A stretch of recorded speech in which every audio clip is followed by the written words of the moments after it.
2025 edition ng Christmas sa Philinvest City Central Park, and ngayon lang ako nakakarating ng ito kaaga. Past 4 pa lang ngayon. Ongoing ngayon yung Cebol Asian Games qualifiers, pero gusto ko muna magmuni-muni. The same time KIC rin ngayon. Rare na ako makakita ng ito kaaga. Alas 4 pa nag-prepare na yung mga food merchants dito, pero ang target ko actually yung Starbucks Kaya doon muna tayo. Here it is, oh. Ganito.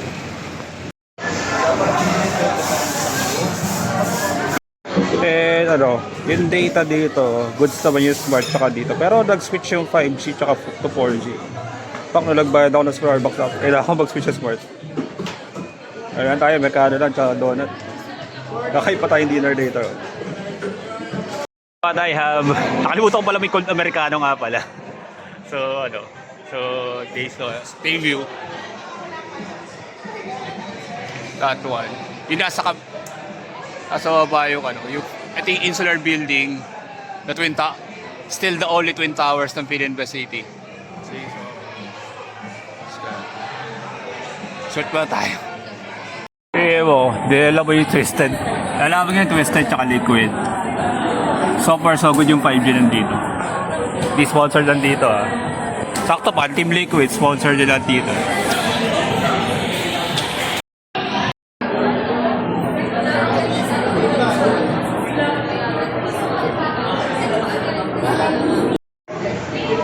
Ilabasa ba? That's why.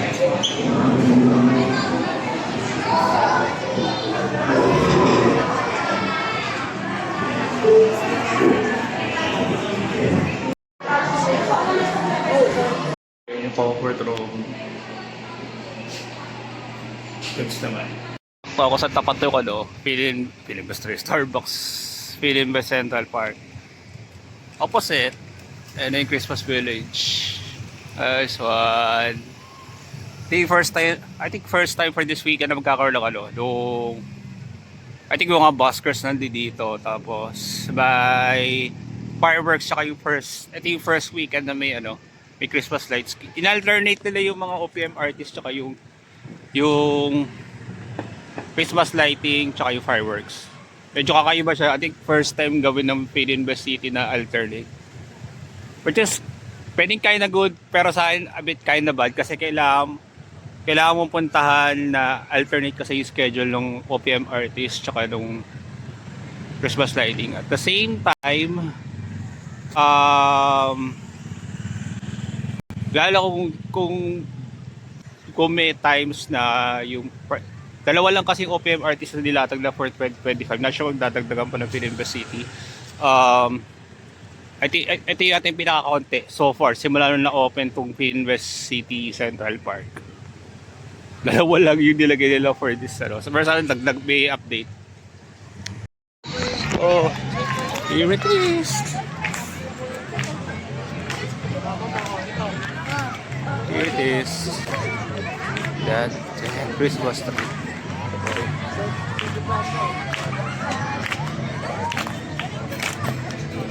That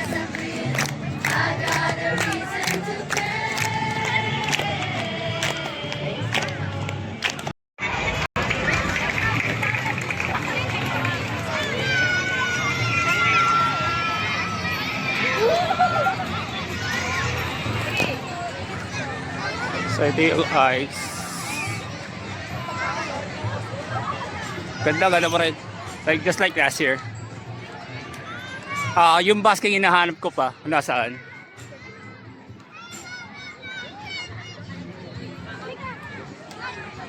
Oh.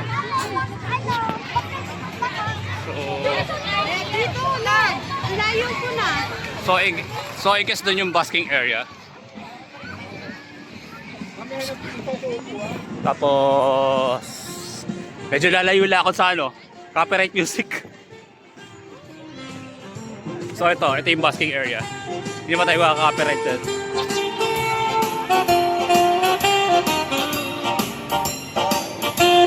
Hindi tayo makaka-copyright. Pero hindi na natin kung ma-detect ni YouTube video.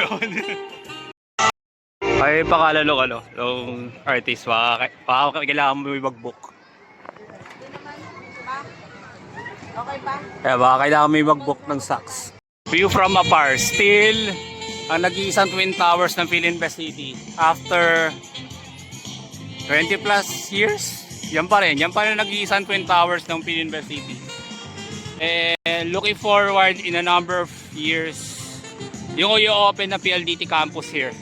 Na dating Cheesebees, na natuloy din sa wakas yung soon to be established na PLDT campus here in Philinvest City. Sana ma-invite doon. Ito, bagong building to, tapos ito yata from behind, ito yung Parque España. So ito yung particular na tent for the artist. Not sure kung dito tutugtog next week. Next week naka-line up ang Sunkist Lola 29, tapos 2 weeks after that, December 13 yata, Earl Agustin.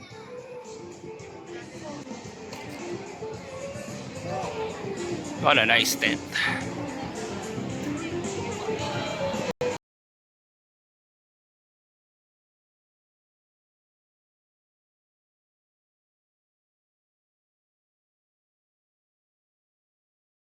The countdown begins. Ito yung start. Tapos next week uli. Tapos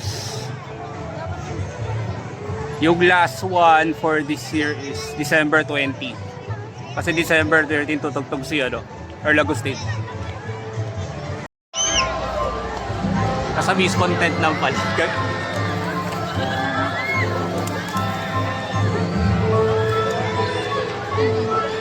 Yung tent yung ginawa as the cloth for the projector or something.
Ito, wag ka mag-copyright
That's it.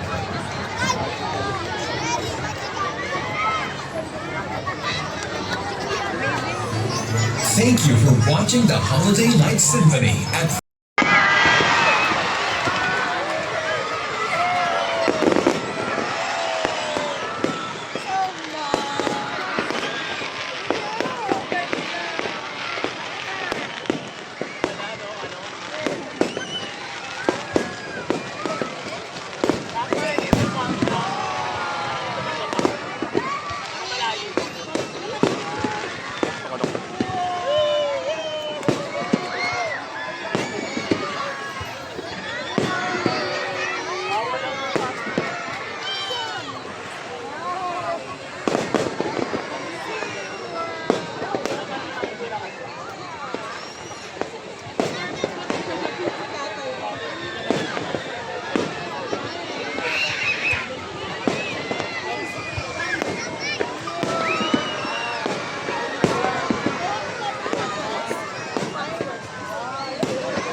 That na.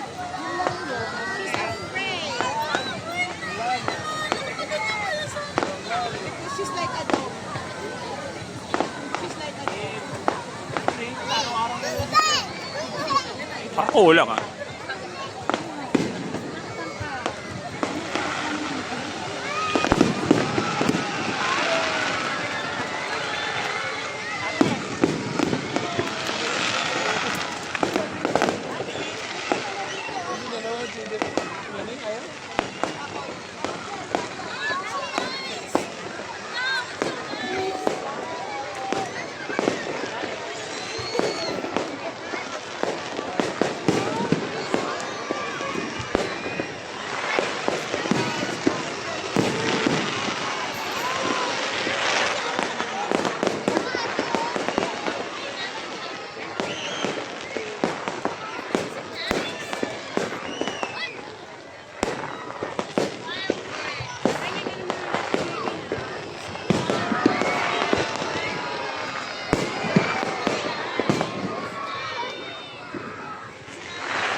Pakipot pa, marami rin pala.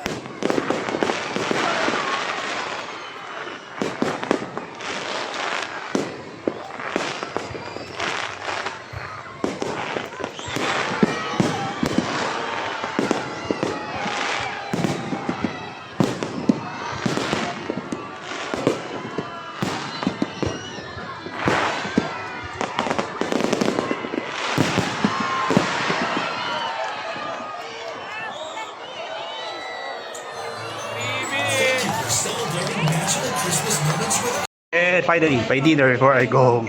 Matitikman na rin yung white choco McFlurry. Tapos yung ginawa ni Chef Marky na ano, fries sa curry sauce. Din good.